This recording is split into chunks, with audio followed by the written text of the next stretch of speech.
Hello guys, কেমন আছো? আশা করে ভালো আছো। আজকে আপনাদেরকে দেখাবো কিভাবে পলিসি ইস্যু অর্থাৎ পেজের পলিসি ইস্যু কিভাবে দূর করে। চলো দেখা যাক। তো বেশি কথা বলবো না। প্রথমত আপনাদেরকে যেতে হবে ফেসবুক লাইটে, যার পরে যে পেজটাতে তোমার পলিসি ইস্যু আছে ওইখানে যাবে। যার পেজ আছে সে পেজে যাবে, যার ফোন ফেসবুক প্রোফাইল আছে সে প্রোফাইলে যাবে। অর্থাৎ আমি একটু চেক দিচ্ছি। আমার পেজে আছে, প্রোফাইলে আছে। আমি এখানে স্ক্রিনশট দেব, আপনারা স্ক্রিনশট দিবেন। দেওয়ার পর একদম বের হয়ে আসবেন। আসার পর ফিল্টারে ক্লিক করবেন।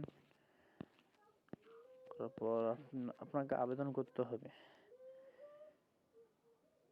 সাপোর্ট বক্স এইখানে আসবেন।